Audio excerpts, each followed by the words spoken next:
All right, so everybody's talking about this shooting in Colorado for the new Batman movie, and I just did a review of the Batman movie, and so if you want to check that out, probably uploaded that like an hour ago, so get your lazy booty over there and check it out.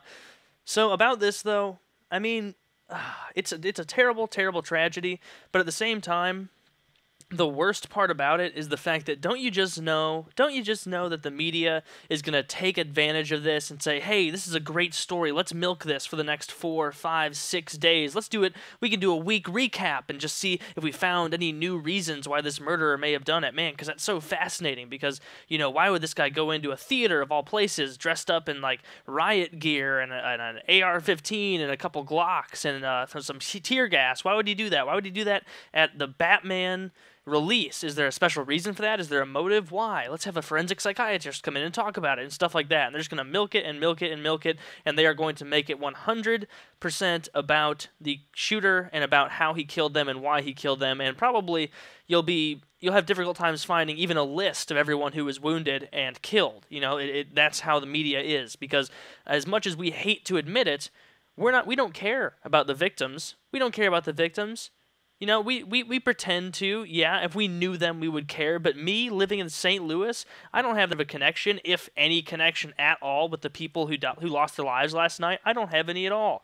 It doesn't impact me very much. And yeah, it really sucks. It's sad because I can empathize and put myself in that situation and think, man, I went to that movie last night too. What if someone had come into my theater and killed me or killed one of my friends or something like that? That would be really terrible, and that'd be a different scenario entirely. But even if that happened to me here in Missouri, I wouldn't expect someone in Colorado to really, really care about it deeply. And if they did care about it in Colorado, I would hope that they were mourning for me and my friends who died prematurely, and not just being anal retentive about learning each and every tenet of the killer's life, because that's not what you want. Is that really what you think is going to discourage people, other sociopaths or other crazed lunatics, from killing more people?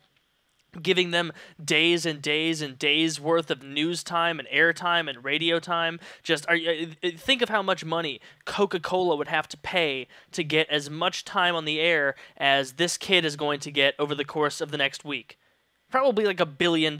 This kid is going to be plastered all over the place. People asking questions about why he did it. And honestly, yeah, that's curious, and we should let the police department or the detectives handle that privately and do their own thing and garner and use that research. But that doesn't need to be on the forefront of every magazine, because all that does is show people, it says, hey, if you have a concern and you are pissed off at the government, or you are pissed off about the way something is done in the social spectrum, don't, write your congressman. Don't sign a petition. Don't do something like that, because nobody's going to give a shit. Nobody's going to notice. You can get 1 million signatures, 10 million signatures on a petition, and it will not get a 15th the amount of publicity that this kid just killing 12 people would get, And so what you teach these people is they don't abide by the same moral codes that we do and the same social norms, because they're completely fine killing dozens of people. But you're telling them, you're saying, hey, if you want to get your voice out there, if you want to have your face seen, if you want to be remembered as that guy who did something really mysterious and that sadistic motherfucker,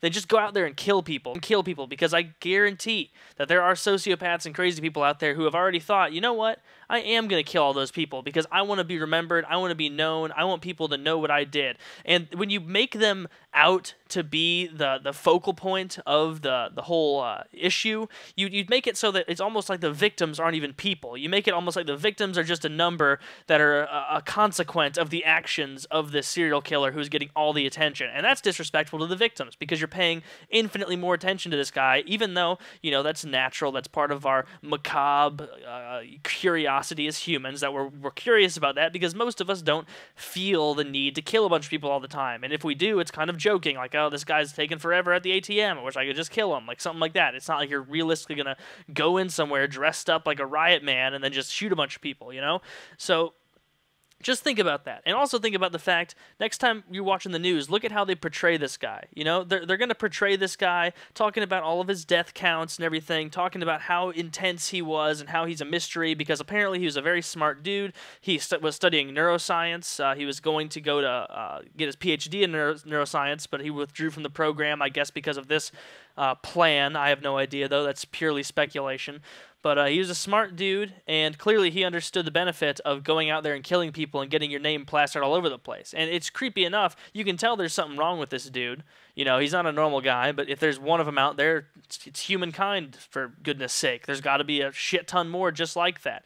And you're not even making them look like, you know, a villain 100%. You're making them look like someone who is almost a slave to their own mind. You know, and obviously we are a slave to our own mind. I should have said a slave to his circumstance, you know? So you spend so much more time analyzing his circumstance and trying to figure the shit out and putting it on the news instead of just, you know, keeping it quiet and not giving these serial killers and these, you know, people who go on killing sprees this medium to spout their bullshit and to be revered. Because there are people underground and people, you know, who look up to these kind of killers and think, yeah, that's awesome. He's going to be remembered forever now because of what he did. I wish I had that kind of longevity with me, but I have nothing to offer. And it's just, it throws the seed in the mix and it makes people think about it more because I've said everything I have to say about this. It's frustrating for me. I think it's fucking stupid how we spend so much time not lauding, but a tacit lauding of these serial killer and killing spree actions just because we give it so much attention. So much attention. The discovery of the Higgs boson is probably going to get less airtime than this guy who just went on a crazy spree, and in a few days, he'll be trending on Twitter. Everyone will know who he is. He probably already trended on Twitter a few times. And so it just disgusts me that people are trying to play this off like they're just, oh, so sad about the situation, but really, it's nothing more than a morbid curiosity, and if you really did give a fuck about these people, you would stop talking about it. You know, let them mourn, let them grieve. They don't need your help. You didn't know them. They don't know you. Let them grieve and stop giving undue credit and undue attention to this douchebag who killed all of them. You know, that's my piece. Hope you agree. If you do, rate. If you don't, whatever. But leave a comment. Let me know how you feel. Goodbye.